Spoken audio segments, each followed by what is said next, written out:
long will it take? When we do things that we know are going to be good for us, we automatically think of the obstacles. So I've got no time for that, I've got no money for that, I'm too tired, the weather's crap, etc. There's always some excuse, and we don't intrinsically think of the benefits of doing that thing. So that's often what we need someone else's help with. Go on, do it, get up, it's going to be really good for your day, or go and work out, it's going to make you feel better, or don't eat that cake, eat this instead, that you want to, is going to be in line with your goals.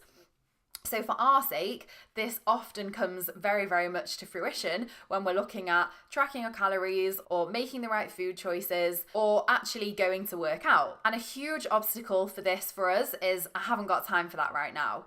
And I'm going to tell you about a previous client that I worked with, Amy. With Amy, she was a super busy lawyer in London. And one of the things that we really struggled with was her choices at lunchtime. And she knew that her favourite lunch, and the lunch that filled her up the most and that was in line with her goals and everything all positive, was a jacket potato with tuna from downstairs in the canteen. But what she would do instead, because she felt like she had no time, was go to Pret a Manger and get a really highly calorific meal, probably spent 5 times as much, and wasn't full at the end of it. So what I asked her to do was to time it. For both meals, I wanted her to time desk to desk. So when she left her desk, when she went downstairs, ordered the jacket potato, ate it away from her desk and came back, versus the time that it took her to leave the desk, go to Pret, get the food, come back and eat it at her desk. This exercise of timing it was for 2 reasons. Firstly, because often when we think we don't have time, if someone said to you, well, how much time do you need? You would just say, well, I don't have enough.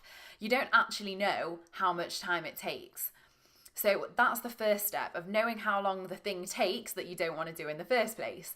And when you do know that, you can say, okay, it takes me 30 seconds to track my food. Do I have 30 seconds? And you can rationalize it like that.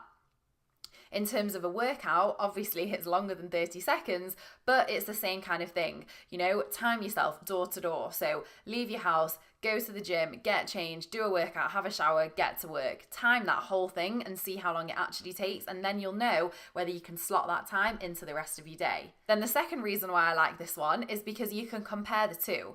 So obviously, I'm sure I don't need to tell the end of the story with Amy. It took her the same amount of time to go downstairs, buy a jacket potato, eat it, and then come back to her desk as it did to rush to Pret, buy the food that was really expensive, highly calorific, and didn't even make her full, come back, eat it at her desk, and forget that she's probably eaten it because she's so engrossed in her work.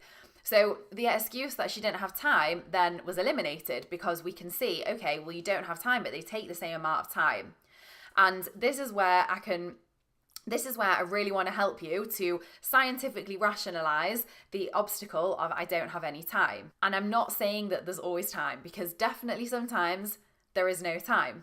But on the occasions that there is time, this will really help you to differentiate that. So tasks for today are time the thing that you think you don't have time for, and then see if you can actually realistically, rationally fit that into your day. So move on to the next video, and we're going to be talking about emotional eating and step 1 to counteract that.